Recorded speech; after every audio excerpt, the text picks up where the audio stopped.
Hi friends, welcome to Pradeesh சமையல். இன்றைக்கி நம்ம பார்க்க போகிறது உருளைக்கிழங்கு சாதம். வாங்க எப்படி செய்கிறதுன்னு பார்க்கலாம்.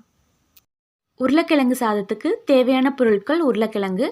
நான் 3 உருளைக்கிழங்கு எடுத்து க்ளீன் பண்ணி இந்த மாதிரி கட் பண்ணி எடுத்து வச்சுருக்கேன்.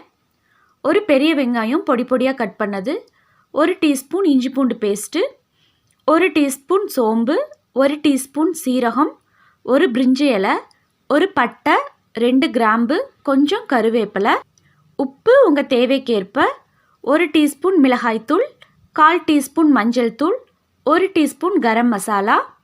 உப்பும் மிளகாய்த்தூளும் உங்கள் தேவைக்கேற்ப பார்த்து சேர்த்துக்கோங்க. அப்புறம் 1 கப் அளவுக்கு வேக வச்ச சாதம்.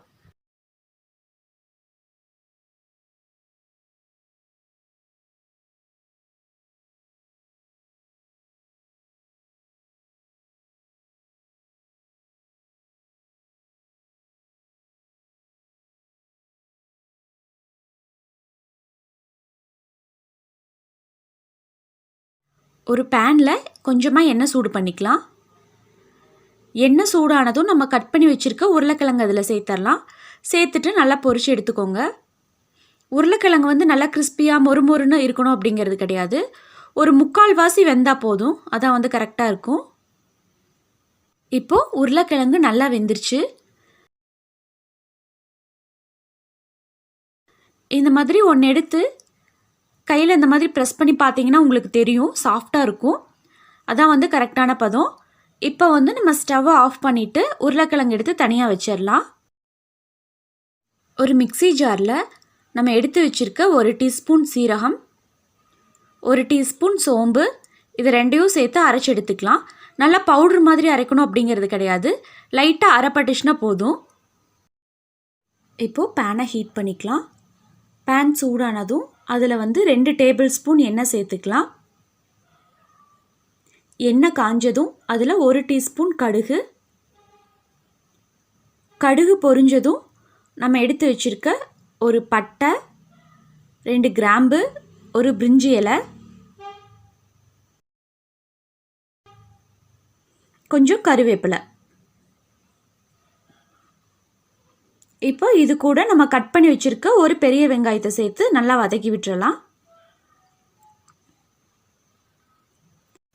வெங்காயம் ஓரளவுக்கு வதங்கினதுக்கப்புறம் நம்ம எடுத்து வச்சுருக்க 1 டீஸ்பூன் இஞ்சி பூண்டு பேஸ்ட் அதையும் சேர்த்து நல்லா வதக்கி விட்டுறலாம். இஞ்சி பூண்டோட பச்சை வாசனை போகிற வரைக்கும் வதக்கி விட்டுருங்க. இப்போது வெங்காயம் ஓரளவுக்கு வதங்கிருச்சு. இது கூட நம்ம கொஞ்சமாக உப்பு சேர்த்துக்கலாம். நான் 1/2 டீஸ்பூன் உப்பு சேர்க்குறேன். நீங்கள் ஃபஸ்ட்டு சேர்க்குறப்போ கம்மியாக சேர்த்துக்கோங்க. அதுக்கப்புறம் உங்களுக்கு பத்தலை அப்படின்னா லாஸ்ட்டில் சேர்த்துக்கலாம். உப்பு சேர்த்துட்டு நல்லா மிக்ஸ் பண்ணி விட்டுருங்க. இப்போது வெங்காயம் நல்லா வதங்கிருச்சு. இதில் நம்ம மசாலாலாம் சேர்த்துக்கலாம். 1/4 டீஸ்பூன் அளவுக்கு மஞ்சள் தூள், அப்புறம் 1 டீஸ்பூன் மிளகாய்த்தூள், 1 டீஸ்பூன் கரம் மசாலா, அதுக்கப்புறம் நம்ம மிக்சியில் போட்டு பவுட்ரு பண்ண சீரகம் சோம்பு அதையும் சேர்த்துடலாம். நீங்கள் சீரகம் சோம்பை மிக்சியில் அரைக்காமல் அப்படியே கூட சேர்த்துக்கலாம். ஆனால் அரைச்சி சேர்த்துனா அதோட டேஸ்ட் இன்னும் கொஞ்சம் நல்லாயிருக்கும். அதுக்காக தான் அரைச்சி சேர்த்துறது. இப்போது மசாலாலாம் ஓரளவுக்கு வதங்கிருச்சு. இதில் நம்ம எண்ணெயில் போட்டு பொரிச்சு வச்சுருக்க உருளைக்கிழங்கை சேர்த்துடலாம்.